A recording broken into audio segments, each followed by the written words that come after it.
Yo, it's JG the PT. This is my first video, so welcome. If you're new here, you should probably hit the subscribe button, followed by the notification button. And today I'm going to be answering a question that I was sent in on Instagram. If you're not following me on Instagram, you should. Hit the link in the description, JG the PT on Instagram. So the question that I got sent in is, how do you know how much weight you're lifting is correct for your goals? Now, in order to determine how much weight you're lifting, you need to know your goals. So there are all kinds of different types of goals. Everyone's individual, they have their own unique aims and their own visions of what fitness means.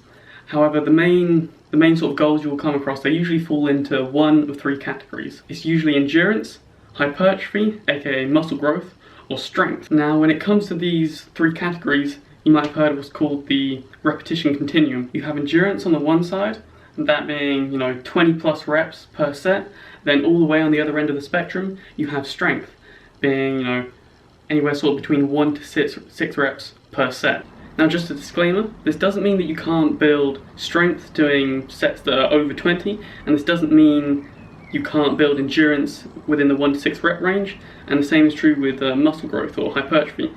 Just because 8 to 12 is what's usually optimal for that, doesn't mean you can't grow muscle using sets that are over 20 reps, and it doesn't mean you can't grow muscle using sets of reps between 1 to 6. However, most of the research and most of the studies done on what rep range is usually optimal for those kind of goals, you will find that strength is between 1 and 6 reps, muscle building is between 8 and 12 reps, and endurance usually falls between 12 to 20 reps or 20 reps or more. Now, why am I talking about how many reps are done per set when the question was about how do you know if the weight that you're lifting is correct? Well, if you know what your goal is, and you know how many reps you need to be doing per set for that goal, it will help you to determine how much weight you're going to lift. You see, how much weight you lift is based off of your 1 rep max. Now, if you've been training for resistance training, that is, so you could have been fucking around with cardio and all kinds of bullshit for 4 years, but if you haven't been resistance training for more than 2 years consistently, not on and off, consistently for more than 2 years, it gets a little bit not trickier, but it's just you can't do a 1 rep max to find out what your 1 rep max is, because you haven't been consistently lifting for 2 years.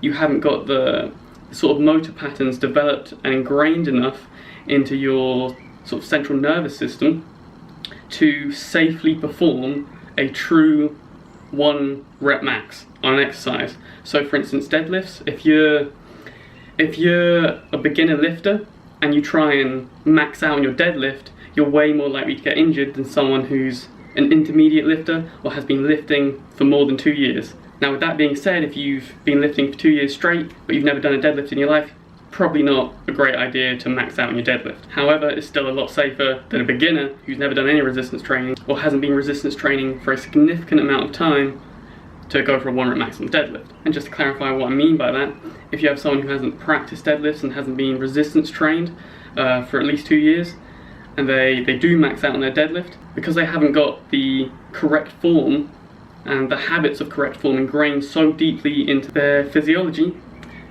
Let's say they do try and max out on their deadlift, and they load the bar up with 100 kg.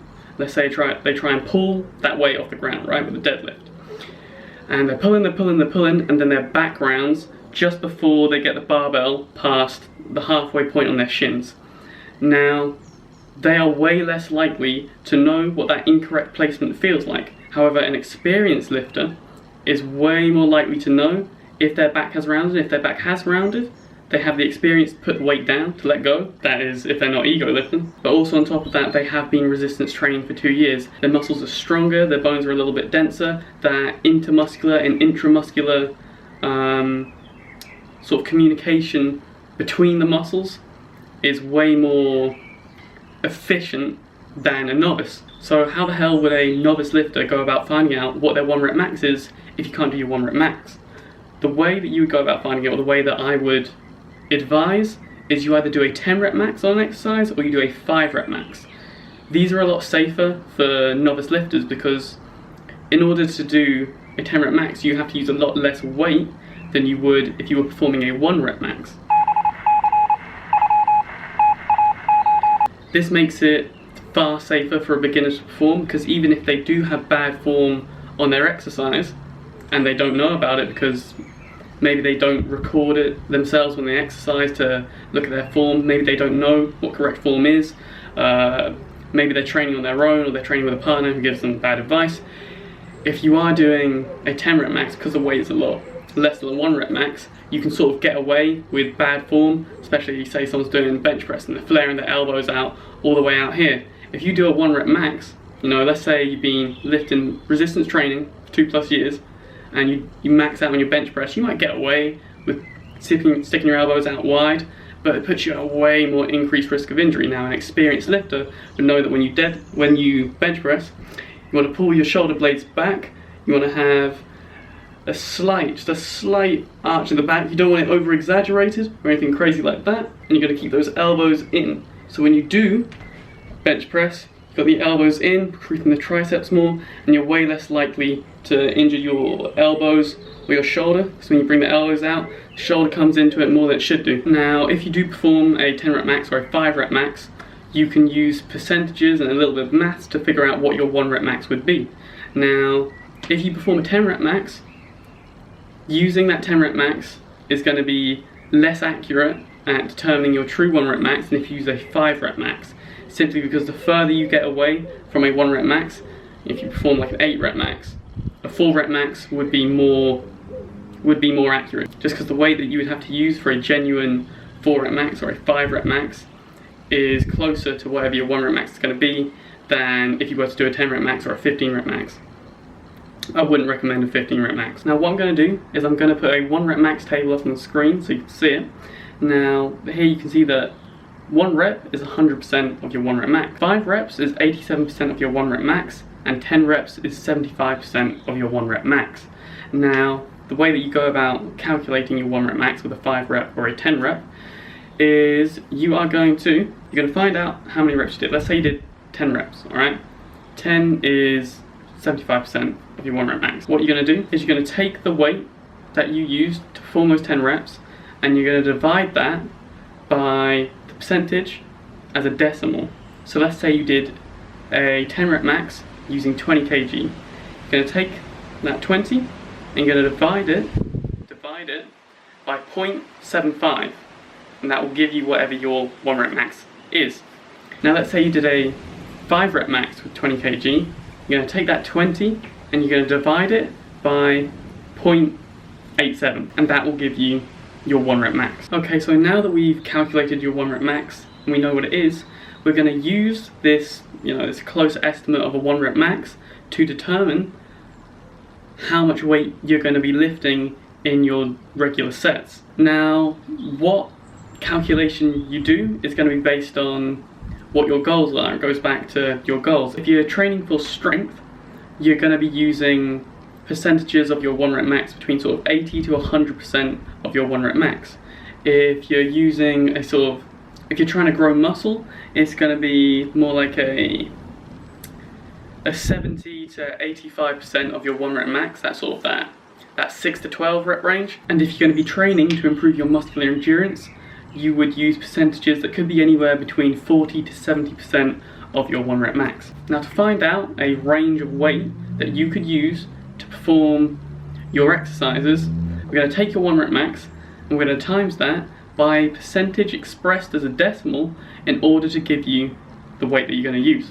Now, let's take the example that someone did deadlifts. All right, let's say someone did deadlifts for a 10 rep max and they used 75 kg on that 10 rep max. That was a true 10 rep max. They're going to take 75 and they're going to divide it by 0.75 to give them their 1 rep max of 100. Now, you're going to take that 100, that 1 rep max, and if you were to try and calculate, fucking birds, if you were going to calculate a range of weight that you could use for programming strength exercises, not exercises, strength training, you would take that 1 rep max, and because it's for strength, you would use 80% to 100% of your 1 rep max. You're going to take the 1 rep max and you are going to times that by 0.8, and that will give you 80, and that would be your that would be the least amount of weight you could use on a set of deadlifts for developing your strength. Now, because it's 80 to 100%, we already know what 100% of our 1 rep max is. That would be 100 kg. So on your strength sets, you could use anywhere between 80 to 100 kg to increase your strength, and you would know that the weight that you are using is correct because you've calculated it according to your goals. Now let's take another example. Let's say you wanted to use deadlifts again, but your main goal wasn't to increase your strength. You were just trying to use deadlifts because it's a great compound exercise in order to build some quality muscle mass, right? Muscular hypertrophy. Because the rep range for that is a little different and the percentages you would use are different. If we take the percentage of 70 to 85%, we're gonna try and calculate that range. So let's use the same example. So we know that 100 kg would be the 1 rep max. You're gonna take 100, and you're gonna, in this example anyway, we would take 100, or for you would take your 1 rep max, and you would times that by 0.7. That would give you the 70%, that's 70 kg. Now, in order to find the higher end of the amount of weight that you could use in order to build muscle, what you're going to do is then you would then take that same 100 or whatever your 1 rep max is, and you're going to times that by 0.85, and that would give you 85% of your 1 rep max expressed as a value. So you would have 70 to 85 kg. And you would know that if you were performing sets of 6 to 12 reps on your deadlift using anywhere between 70 to 85 kg, that you're using the correct amount of weight. And we can do the same thing with muscular endurance. So let's take the same example. So we know that 100 kg is the 1 rep max. We take 100, we're going to times that by 0.4 to give us 40%, that would be 40 kg. And then to get the higher end of that rep range, we are going to take 100, we're going to times it by 0.7, so that would give us 70% of the 1 rep max, which is 70 kg in this case. That way, if you were performing endurance sets, 12 or more reps per set, and you were using anywhere between 40 to 70 kg, you would know that you're using the correct amount of weight. Okay, so I hope that video was helpful. I hope it answered your question. If you like the video, subscribe, hit the notification bell so you know every time I post a video, because for some reason the subscribe button is no longer good enough for the sake of YouTube. And comment down below if you have any other questions, or if there's anything else you want to know, or you have anything to say at all. See you in the next video.